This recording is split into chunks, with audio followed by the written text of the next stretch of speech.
Hello, guys, and welcome back to StarCast Remarks. This is the official Dallas Stars podcast of THPN. Thank you to DraftKings Sportsbook for being our sponsor. Like it says in the top right-hand corner, use that promo code THPN the next time you go and use their services. The Dallas Stars do win by final score of 4-3 in overtime here tonight.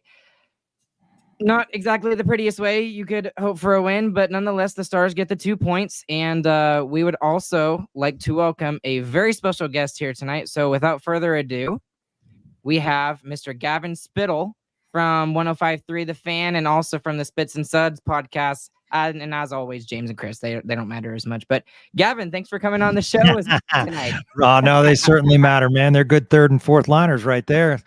Good evening, Ryan, Chris, James. Stick tap to you guys. Just super excited to be on this podcast. Great. Well, we're very happy to have you here tonight. So, Chris, James, how are y'all doing? Great now. I would have been upset if we had lost that, but we got the 2 points. Yeah, it just felt like we were piling it on that whole game, and we just never really had the lead. Yeah, I think, guys, one thing to remember is that when you come off a 4-game road trip, which is one of their longer road trips of the year. I talked with Craig Ludwig about this, and he says that in actuality, it's another away game. You're not used to the home cooking, so to speak. So, you're just trying to get your feet wet again. And you see a lot of teams do that. They struggle when they come back to home off the trip.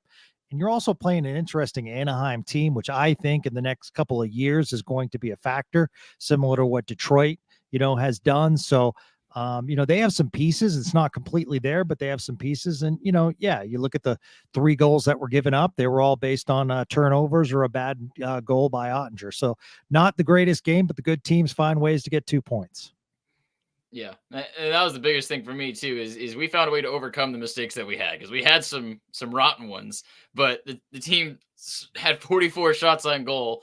Obviously, we just piled it on trying to make up for those mistakes, and they did in the end. They got the 2 points. We talked about these last 3 games against some lesser opponents going into the All-Star break. Just find a way to get 6 points out of it. They've got 4 so far. They got 2 left. We'll take it. Yeah, I think parity in the NHL is supreme right now in any team. You look at this Anaheim team, and let's be honest. I think I don't want to spoil the end of our podcast tonight as far as, who I think was shining. So I'll leave it as that. But John Gibson was terrific tonight, and he always is good against the Stars. And if I'm a playoff team and if I have that $6.5 million cap space, which will be about 2 or 3, he's got 2 years left on his contract. He's a modified trade clause guy. So if you can have Anaheim maybe pick up $1 million or 2, that's a really nice piece on a contender. Because, he's only 30 years old. I think he's a quality goalie. And you look at his last 5 starts, so to speak, Buffalo the other night, he only gave up 1 goal. Then the prior game before that, I think he gave up 5, gave up 2 goals, and then he gave up 4. So, it just shows what Anaheim is right now, up and down, trying to find their way. You could see the frustration. They got a point, but I think they deserve 2 tonight. But, Stars found a way. And, it's one of those things that, a couple of things that I wanted to ask you guys about on your podcast is, I see the same things happening game after game. And one is the net front presence on the defensive side. It seems like every game there's 1 or 2 given up by the Stars, and we saw it again tonight. That's something I've been frustrated with about for a while now. And I'm going to get a lot of hate for this, but I really feel like that the Stars have moved the puck better out of their own zone as of late. And even the guys that we get onto more often, they've been better as well. But then you just have that one mistake, and it always seems to be in the back of the net when it comes to the Stars. And maybe that's just our Achilles heel, and that's just how it's going to happen. And I just don't know how they're really honestly going to fix it, other than they just need to be harder. One of the words I kept hearing from Razor tonight was tenacity. And that was something that I kind of got from here tonight as well, was just when the Ducks had an opportunity, when they scored a goal that for that moment in time, it seemed like throughout this game, they were just harder on the puck for that 10, 15, 20 seconds, whatever it was. So as good as you said Gibson was, Gavin, I thought it was really frustrating from a Star standpoint. And maybe it's harder to get up against these lesser teams or something. I don't really know, but the Stars can't do that. That you can't do that, and they get away with it tonight because it's a lesser opponent. But you go to do that against Vancouver, Vegas, Carolina, one of these other teams that are one of the better teams in the NHL, you're not going to win. That's just by far what's going to happen. Yeah, I think the formula's out on some of the teams on how they're going to face the Stars, and it's a deep forecheck and just cause turnovers. And this is going to be an interesting trade deadline for Jim Nill and the Stars, because one thing that was a question mark in the offseason, based on that series against Vegas, we saw a much larger, more physical team take advantage of that Stars defense, and they really couldn't address it in the offseason. One, because of cap restraints, and two, because there really wasn't a good free agent market out there. Although I was looking at Gudas tonight, and I was like, that would have been a nice piece for the Stars. I don't know if you boys think the same, but I mean, one thing that I've brought up, I don't know if the Stars will take the chance, but remember, Thomas Harley was a piece that came into the picture after the All-Star game in the AHL and basically toward the end of the season, and really developed in the American League. And then when he came up, he was very confident. We have to remember the Swedish Elite League ends before the end of the NHL regular season. And if I'm Jim Nill, am I thinking, is he ready as far as bringing up Liam Bichsel to replace like a Hakanpää, let's just say, even though Hakanpää is really good on shorthanded, but he struggles 5-on-5, or just putting that piece in the mix for some physicality to move? You're going to have turnovers because he is a younger player, but at the same time, is that piece ready to improve this Stars defense? Or, which is a big thing that a lot of Stars fans don't want to hear, do you trade one of those prospects and try to get a defenseman, which dangerous. I mean, if you go after a Jacob Chikrin, for example, you'd have to give up your first round draft pick, probably some more compensation, and Ottawa would have to eat some of that salary. However, it's a guy that's going to log a lot of minutes, a good defenseman, very good offensively as well. I mean, it really reminds me of, do you trade Jarome Iginla to get Joe Neuendijk? What boys? What did I say? What we talked about previously. Said that is exactly what I said. I said it was like, what if this is the trade that puts the Stars over the top and makes them a true Stanley Cup contender and gets them over that? And yeah, we saw Jarome Iginla, what he did in Calgary for almost 2 decades, or maybe a decade and a half, and then other teams burst in there. But that's exactly what. I mean, that's exactly the gamble you're taking, and it's huge. I mean, it's franchise changing in some cases, especially for like Calgary. It allowed them to go to the 2004 Stanley Cup or 05 Stanley Cup or whatever it was, somewhere in the mid 2000s. So yeah, I mean, you gave up a Hall of Fame player, but you got a Hall of Fame player that was your MVP too. So, it is interesting. Or do you trade Bichsel for a more veteran defenseman? So there's a lot of question marks, and salary cap constraints, but I think we'd probably all agree that something needs to happen defensively. That last goal by Anaheim, I thought, was just as much as the forward. And I guess I ask you guys this question because people are starting to talk about Jake Ottinger and his play this year compared to years past. So my only thing is I look at Vegas and I say Aiden Hill has turned out to be a good goalie, but why is he so much better in Vegas than he was in Phoenix or San Jose? And how much does that have to do with the players in front of him? Is Ottinger much better with some better decor people in front of him? Yeah, and that's definitely a big question for the Stars going into the playoffs here, because you look at the goaltending stats, they have fallen off a cliff from last season, from what it feels like. And I would argue it's more Otter not playing as well, really. Is the decor has changed a little bit. I mean, Colin Miller being dropped off might have been a bigger deal than we realize. I mean, you look at his time on ice last season, he had 60 minutes time on ice. He was a consistent, solid last pair guy. And that feels like the spot that we're seriously missing right now is a guy that can cleanly get the puck out of his own zone. But despite that, it's just the fact that we're getting like way less goaltending. It's not like it's fallen back a little bit like a Colin Miller loss would be. It's kind of dropped off a cliff. The quality starts, I think, was a stat that James pointed out a lot to me that has fallen off a lot, and that's starts with a sub 900 save percentage, right, James? Yeah, 900 or higher counts as a quality start, and I mean we see that again tonight. Our falls below that.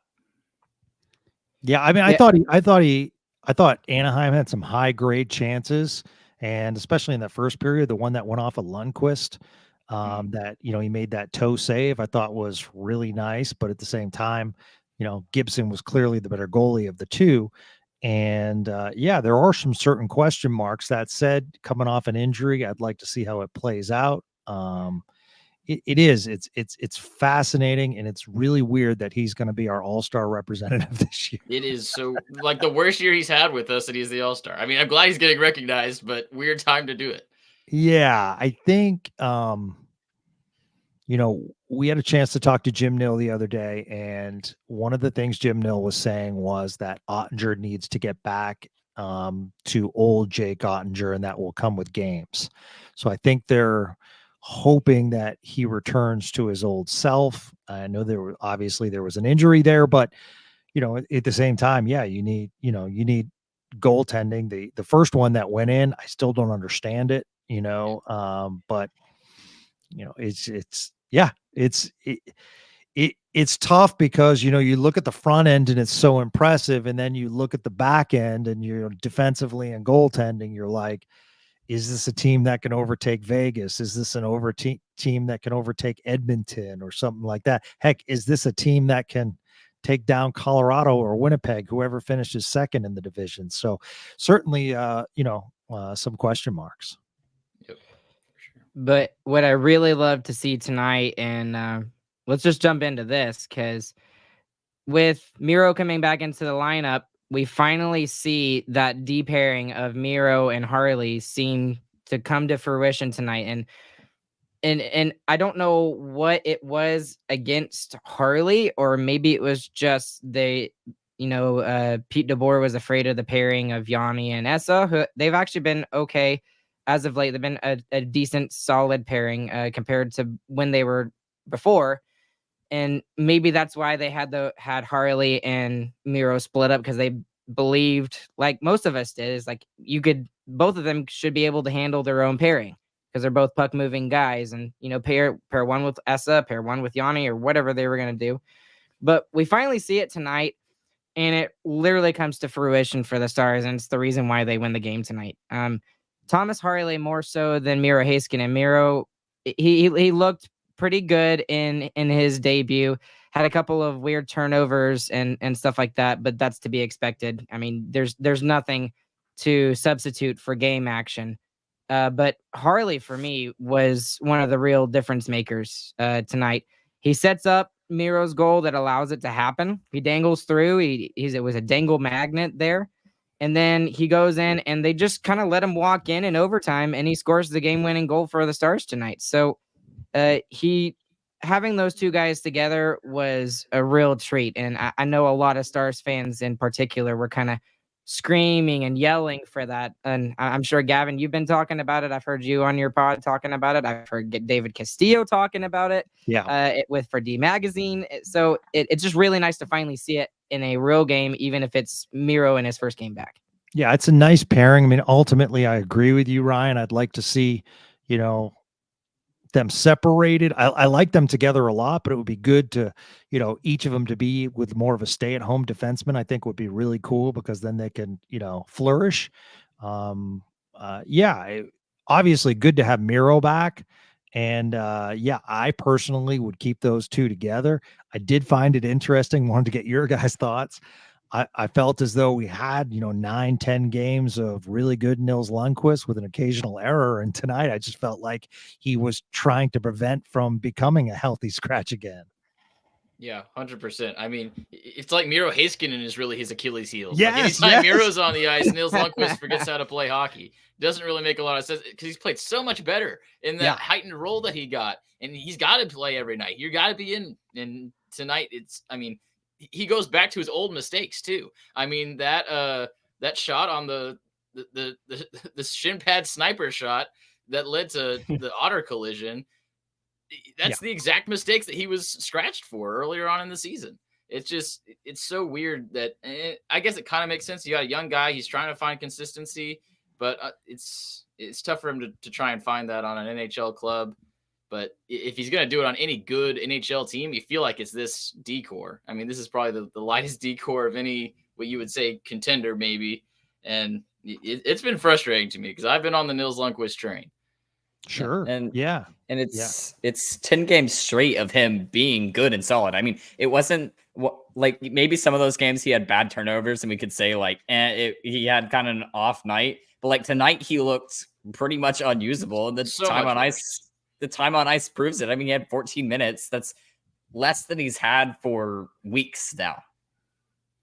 Yeah, I agree with you guys, and I do find it interesting. It just makes me think, like, when Ty Dellandrea had that penalty the other night, to me, first thing I thought of was, well, he'll be a healthy scratch next game.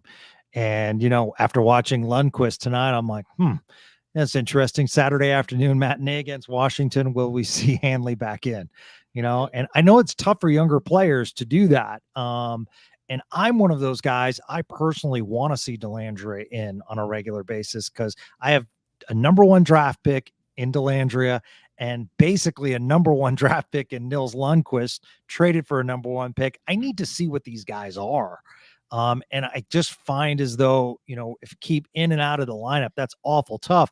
But then I look at Pete DeBoer and his thinking, and I'm like, can I blame him in many ways? Because when they get those opportunities, it's like, boy, Nils Lundqvist almost caused the Stars a couple of goals tonight. Yeah. And that's where you got that weird kind of relationship between Jim Nill, who probably wants to see those younger guys play, like you say, and Pete DeBoer, whose job is to win hockey games. I mean, he's trying to win games now. So I agree. It's kind of frustrating not to see them, but you understand why you're not when they make mistakes like that. Jim Nill said the other day to us that he looks at Nils Lundqvist as a project that's young and developing. And so he feels as though he's going to continue to get better. But the Stars are in an interesting situation because as an organization, they've come out and said, this is NHL. We're not in the development business. But at the same time, what do? You can't send him down like you did with Thomas Harley and get that AHL experience and put him as the number 1 defenseman, log a ton of minutes, and just get it all out of your system. I mean, the Thomas Harley that we're seeing now is not the Thomas Harley we saw at the beginning of last year. Completely different player, completely different confidence level. And I think it went from, I hate even to say cockiness, but there was a little bit of, I can get this game. But when he went down to the AHL, he readily admits he learned from some of the vets down there, like a Curtis McKenzie, how to play the game right, how to come to the rink right, the right mindset. And he just came back a totally different player. Yeah. And that's what makes it tough for Nils is how is he going to do that? He's not playing it game in, game out. That's going to make it a lot harder for him to figure out the same things that Harley did. Yeah. Yeah. I think that's sorry, go ahead. No, you're right. Go shoot, Ryan. Well, okay. So my thought with that though, and this has been Nils kind of, I can't even think of the right word for it right now, but just the way that he brings prospects up, just like Harley had to earn it. He got called up. He didn't play very well. He got sent back down to the AHL and he said, okay, you're just going to stew there for a little bit. You're going to cook. Okay. They did. And what a lot of people forget is that they did the exact same thing with Roope Hintz. Roope Hintz, kind of started in the lineup and he got sent back down. He came back and he's never been back to the AHL since. Jay Cottinger did the exact same thing. And even Ty Dellandrea did the exact same thing when the Stars had a bunch of injuries to start a season. I think it was 2 or 3 years ago. And he started in the opening night lineup, had a really good first couple of games and fell off. And then he got sent back to the AHL. And now I would say that his role has definitely changed with Landria, but he's come back and he's forced himself onto the roster to the point to where, Nil has said, I can't take this guy down. He is a valuable player. He's a Swiss Army knife. The guy can get thrown into the lineup at any time. He's been thrown in on the third line, the fourth line. He can be thrown in on penalty kill. So that's something that all of those players I just mentioned has done.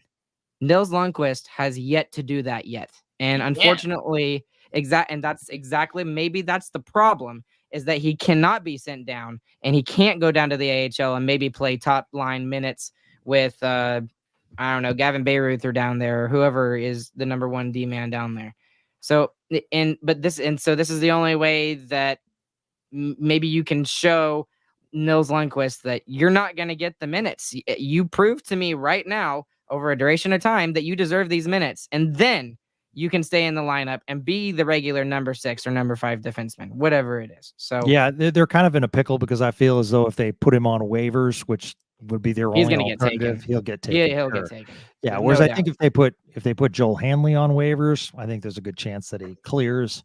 But if he didn't, it's like, yeah, you lose a decent defenseman, but at least you did that. I mean, my biggest thing, guys, and I'm not trying to rain on a victory tonight because I think, hey, it's great, 2 points. I don't want to be Mr. Negative, but this is kind of, I really like what Sam Steele has done this year. I like what Craig Smith has done. I like these pieces. However, I'm cap strapped right now. And in order to make those key moves for a cup run, I need a Stankoven, a Bork, a Lundqvist.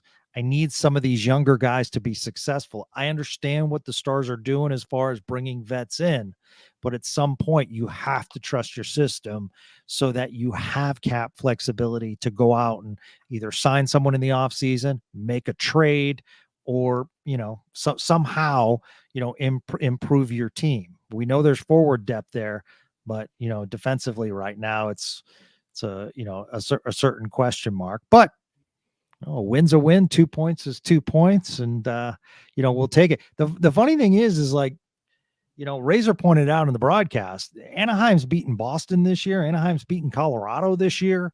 So, I mean, they're not a great team, but as I mentioned, their pieces that they have, they are stockpiling right now. Oh, yeah. And I'm sure because of some trades this year, let's see who they spin out there. And, they could get some high draft picks back. So this is a team that I'm looking at in the Western Conference in the next 2 to 3 years as being a factor. Yep, for sure. And that overtime record, they said 5-1 before we beat them, so 5-2 now. But that kind of proves that, they got some individual pieces that are just crazy. I mean, Zegras and Troy Terry alone, like, they're on a terrible hockey team and they're making shell covers. That doesn't make any sense. So those guys are just crazy, exciting players. And I'm excited to see where Anaheim goes. It seems like they're really building up the right way and beating good teams like that. Like you say, they're on the up at least. It's probably a few more years, but it's a fun team to watch at the very least. Well, and the other thing they just recently did is they just traded away their prized possession of a defenseman and Jamie Drysdale, and got I would argue, an even better player in Cutter Gauthier. Yeah. So this team is going to be scary coming up here in the next couple of years. I'll give it maybe 3 years, maybe even earlier than that when we actually start seeing.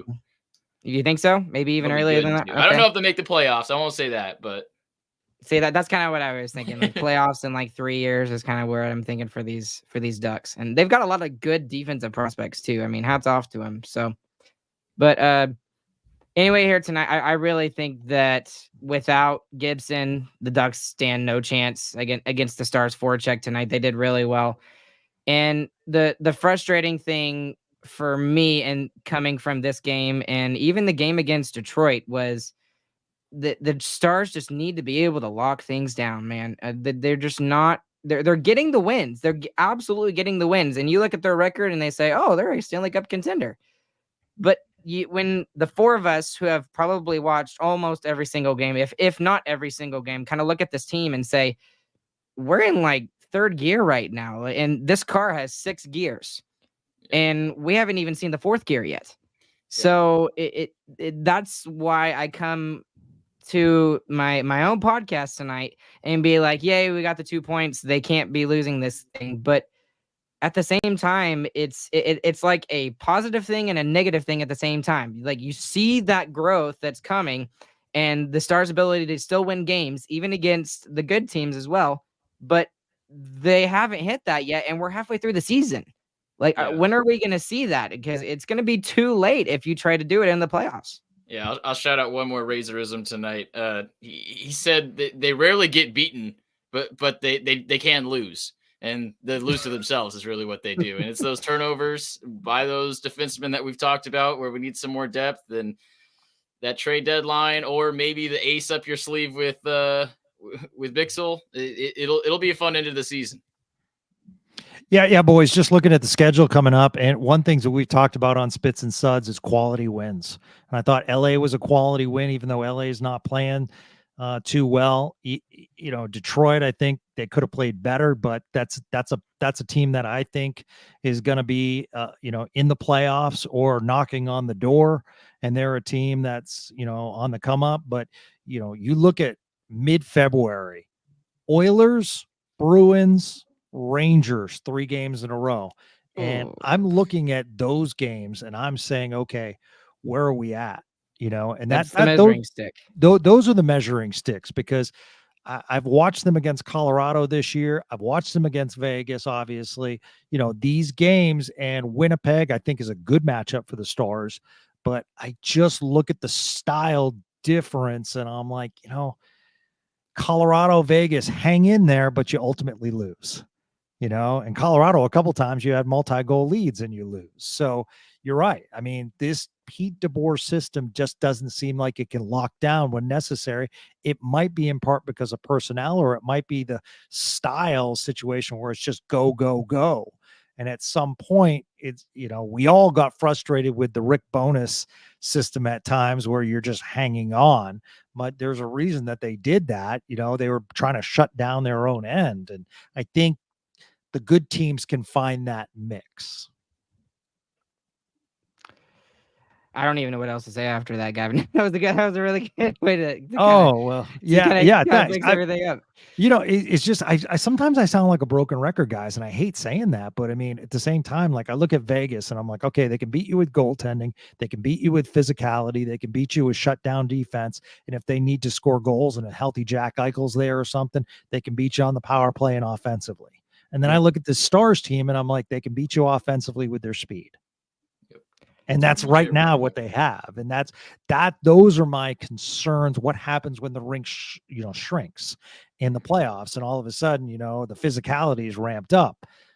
Can they respond to that? And those are my, concerns, but hopefully they can prove me wrong and go on a nice run, because at the end of the day, we all want it to happen.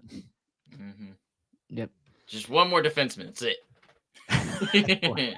Yeah, it really feels like that's just the one. It feels like that, at least for every Stars fan and even a ton of analysts, TV personalities. I mean, you see it on NHL Network even. They talk about this team is like one defenseman away from really being able to do this. And I'm just like, well, we'll see where this goes. But I mean, and the other thing is like, we should be able to beat teams with our goaltending, considering what we've seen from Wedgwood, what we've seen from Ottinger, and the stats don't really kind of back that up very much. But see those chances we gave up tonight, they were pretty drastic, other than obviously the first goal was fluky, but the other 3, I mean, good luck save. It's a huge save if he makes it, and he does make those sometimes, but goodness, those are some chances.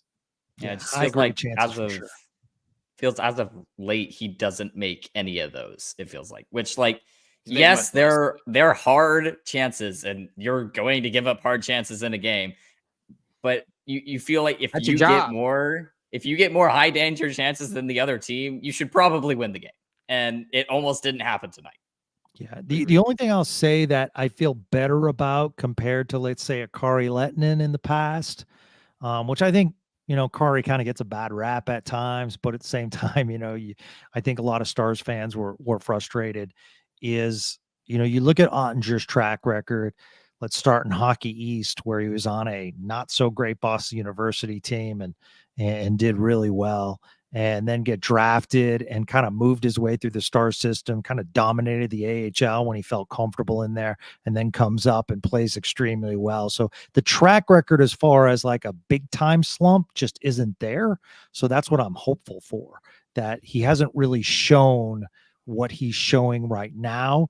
So that in the back of my mind, I have some confidence. But yeah, it would be nice to, especially after the break, to reel off one or two games where that, goals against, or that, like you said, that save percentage is about 930, 920, somewhere around there, where he's just, stopping the high grade chances, but at the same time, just limiting the other team to 2-1 goals. And for better or worse, we don't have another option. So the coaching staff is going to give some confidence in him, and he's going to get his chances to come back. So we just got to see him do it. We know he can. We've seen it. Yeah, boys. I mean, I would love to come back on this podcast at another time and talk about like the future, because I'll tell you, if I'm an NHL team, I'm looking to pay Wedgwood 1.5 to 2 million next year. And that might be too rich as a backup goalie for the Stars, who need cap room. So there's so many question marks. And I mean, Wyatt Johnston, a restricted free agent after this year. So do they sign him to a bridge after this year, or do they go long term? And he's going to get paid big money.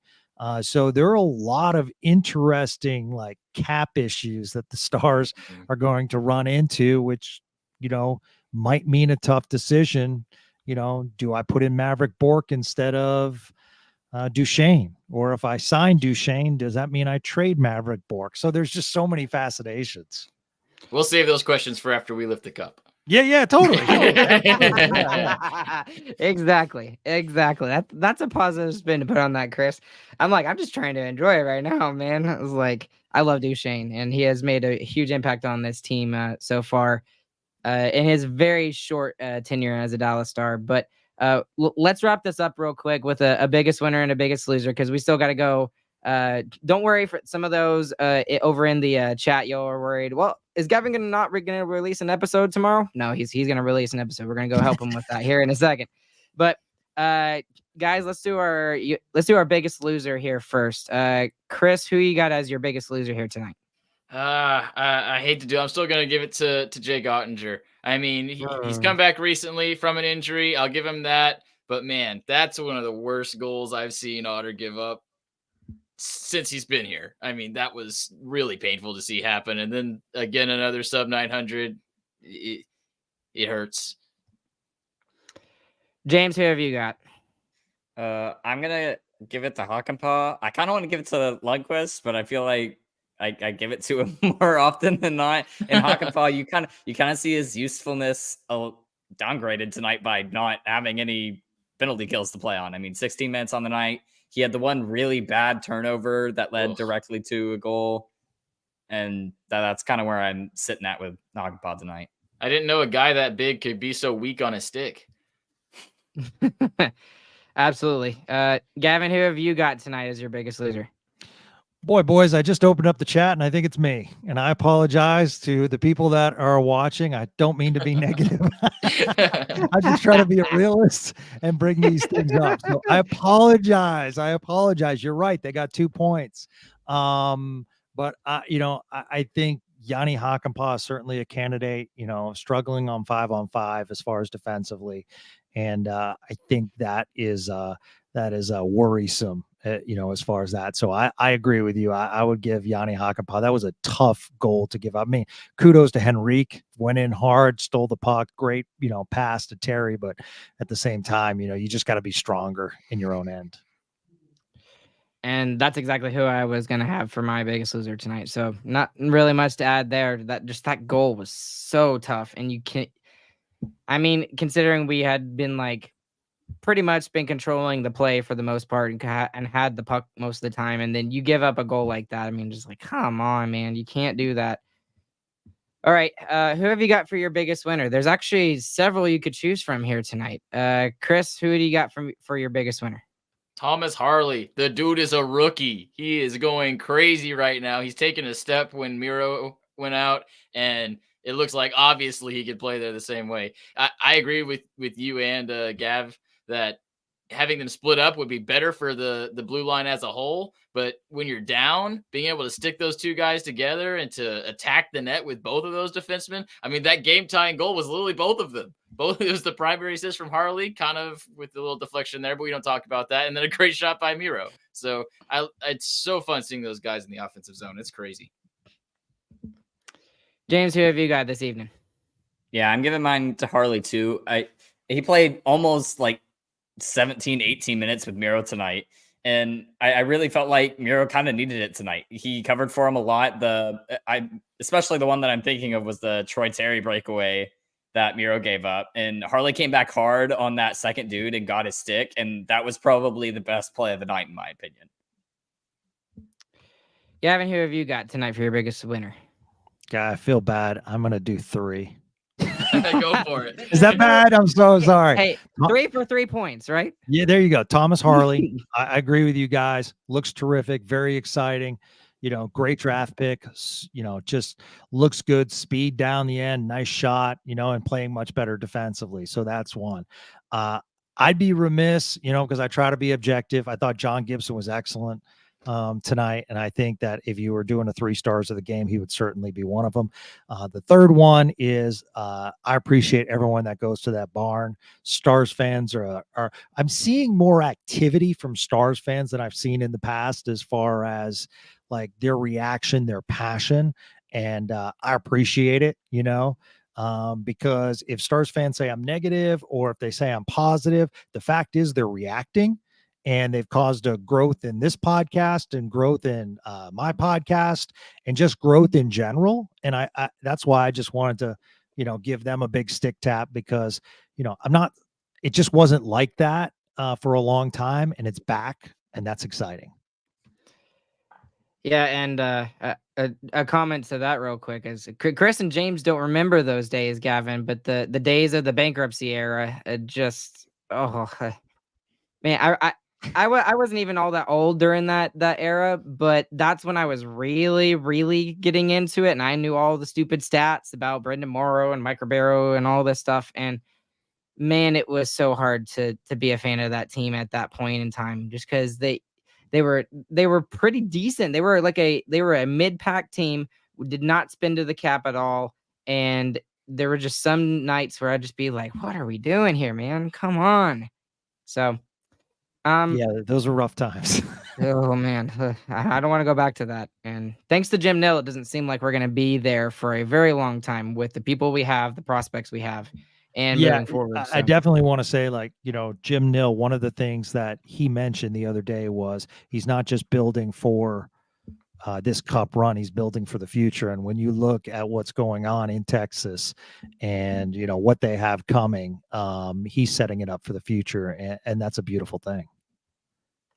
It really, truly is. It really is. I'm going to go a little bit off the table with this because we haven't really talked about this guy very much. And since all y'all said Harley, I would do Harley as well, but I'll do a little bit different.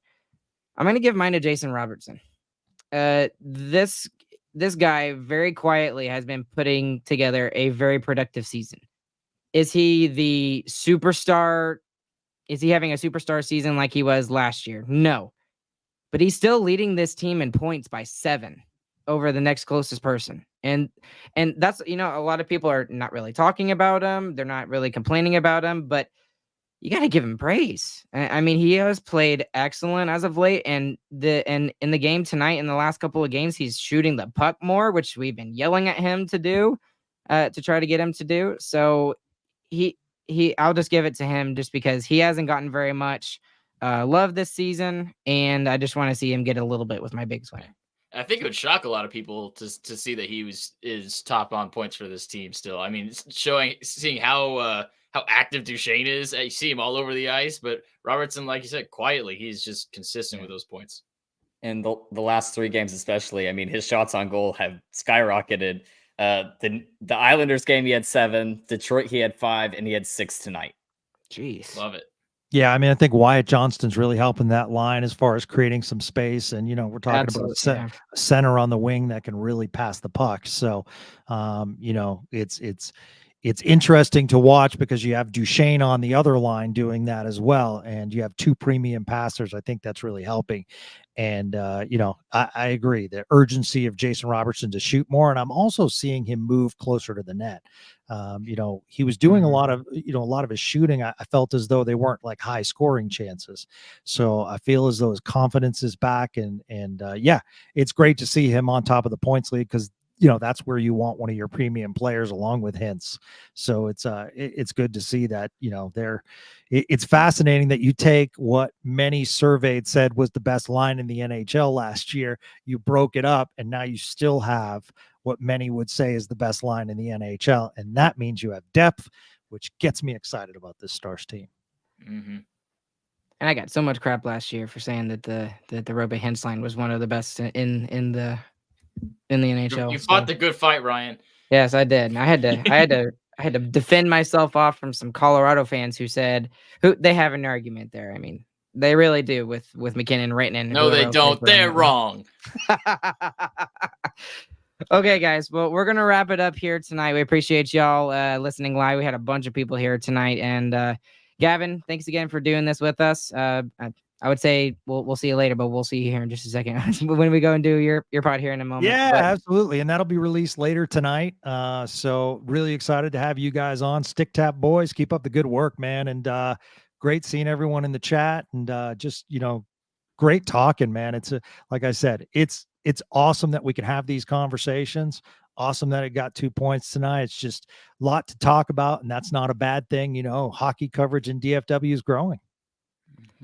And it needs to continue, in my opinion, for us hardcore fans here, us 3 brothers. So anyways, guys, we're going to bid you adieu. Thanks to DraftKings Sportsbook for being our sponsor. Use that promo code THPN and go and check out our website, sarcasticremarks.com, and also our merch store. It's the best way to support us at sarcasticremarksshop.com. Along with Gavin, along with Chris, and along with James, my name is Ryan. We will catch you guys on the flip side, and we hope you guys have a good, fantastic morning, afternoon, evening, whenever you guys are listening. Chris, do us a favor and take us out, please. Bye-bye, little duckies. GG, boys.